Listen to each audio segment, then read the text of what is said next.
Ni Jas tanya Umi, mana yang lagi penting? Belajar ke bertunang? Dua-dua pun boleh, Jas. Kasih duduk kat sini. Jas duduk kat sana. Umi, memanglah boleh. Tapi Umi, kalau bertunang tu tanggungjawab dia lain, tanggungjawab dia besar. Bila Jas bertunang, itu adalah tanggungjawab kepada Jas, anak orang tu Umi. Jas akan diamanahkan untuk jaga anak Hantijah.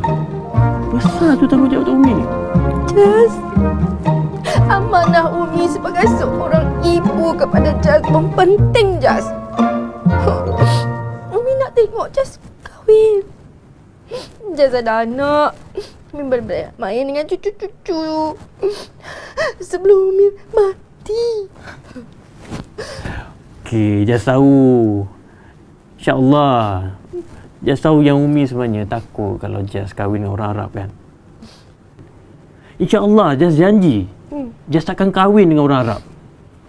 Sebab sekarang ni Jas sebenarnya rasa Jas dah ada jodoh dah kat sini.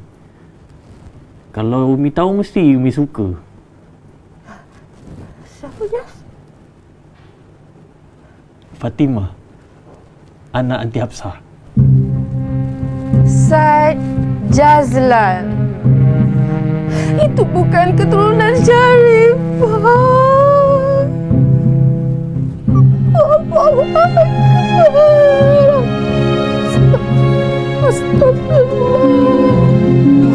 Ni, aku nak tanyalah. Apa? Si Alawiyah tu. Sebelum ni macam tak pernah nampak pun kat masjid kita. Memanglah. Anak dia ada je baru nampak muka dia. Belagak. Oh, ya ke? Patutlah. Kan dia tu tak habis-habis tau. Bangga sangat lah. Pangkal depan nama dia tu ada Sharifah. Macamlah esok dia mati dia tu special daripada kita. Takkan? Sama juga kan? Tapi dia punya berkepak lah. Angkat nasab dia tu.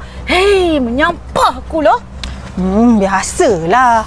Tu belum jadi datuk ke Puan Sri ke kan?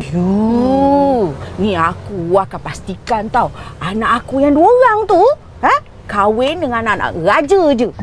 Tak mainlah dengan pakak-pakak Syed ni. Tak nak dia aku lah. Yelah, dia tu kan ahlul baik. Dia kenalah jaga nasab keturunan dia. Bukan macam kita. Nak bodoh aku, sokong aku, gerak pula cakap dengan kau ni. Ya Aisyah. Ya Fatimah. Ya Aisyah. Ya Fatimah.